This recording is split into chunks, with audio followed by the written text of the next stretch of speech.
കൃഷ്ണ, എല്ലാവർക്കും നമസ്കാരം. ലക്ഷ്മിയാണ് കേട്ടോ.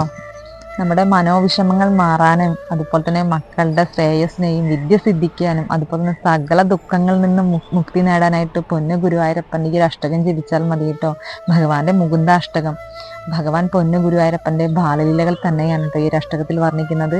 ഭഗവാൻ പൊന്നു ഗുരുവായൂരപ്പൻ്റെ ആലിലക്കണ്ണൻ്റെ രൂപത്തിന് മുന്നിലോ അതുപോലെ തന്നെ ബാലഗോപാല രൂപത്തിന് മുന്നിൽ ഇരുന്നിട്ട് ഈ ഒരു അഷ്ടകം ജപിച്ചാൽ ഇഷ്ടകാര്യ സ്ഥിതി നടക്കുമെന്നുള്ളതാണ്. നമ്മൾ എന്താഗ്രഹിച്ചാൽ നടക്കുമെന്നുള്ളതാണ്. അത്രയും പവർഫുള്ളാണ് ഭഗവാന്റെ ഈ ഒരു മുകുന്ദാഷ്ടകം.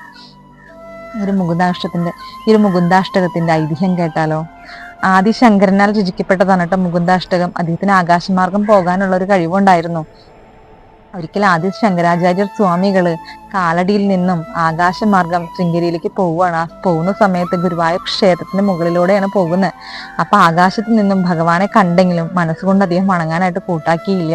അപ്പൊ പൊന്നു ഗുരുവായൂരപ്പൻ അങ്ങ് വെറുതെ വിടുവോ? പെട്ടെന്ന് അതങ്ങ് സംഭവിച്ചു. പെട്ടെന്ന് ആദ്യ ശങ്കരാചാര്യർ സ്വാമികൾ ക്ഷേത്രത്തിലേക്ക് വീണു. അദ്ദേഹം നിലം പതിച്ചിരിക്കുന്നു. ആ സമയത്ത് പൊന്നു ഗുരുവായൂരപ്പന്റെ ശീവേലിയായിരുന്നു കേട്ടോ. വടക്കേ നടയിൽ എത്തിയിരുന്നു ശീവേലി. ആ സമയത്താണ് അദ്ദേഹം താഴെ വീഴുന്നത്. അദ്ദേഹം താഴെ വീണപ്പോൾ അദ്ദേഹത്തിന്റെ ബോധം പോയിരുന്നു. അപ്പൊ മേൽശാന്തിമാര് വന്നിട്ട് തീർത്ഥം തെളിച്ച് പെട്ടെന്ന് അദ്ദേഹത്തിന്റെ ബോധം തെളിഞ്ഞപ്പോൾ കണ്ടൊരു കാഴ്ച എന്നുള്ളത് പൊന്നു ഗുരുവായൂരപ്പന്റെ കമനീയ രൂപം തന്നെയാണ്. ശീവേലി സമയത്ത് പൊന്നു ഗുരുവായൂരപ്പന്റെ കമനീയ രൂപമാണ് അദ്ദേഹം കാണും. പൊന്നു ഗുരുവായൂരപ്പനെ കണ്ടൊരു രൂപം എന്നുള്ളത് ബാലഗോപാല രൂപമായിട്ടാണ് കേട്ടോ. അദ്ദേഹം വർണ്ണിച്ച് സ്തുതിക്കാൻ തുടങ്ങി ഭഗവാന്റെ മുകുന്ദാഷ്ടകം.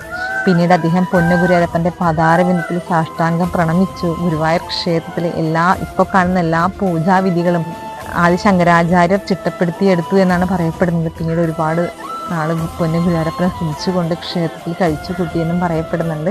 അപ്പോൾ എല്ലാവർക്കും പൊന്നു ഗുരുവായൂരപ്പന്റെ എല്ലാ അനുഗ്രഹങ്ങളും വന്ന് ഭവിക്കട്ടെ. സർവ്വം ശ്രീകൃഷ്ണാർപ്പണമസ്തു.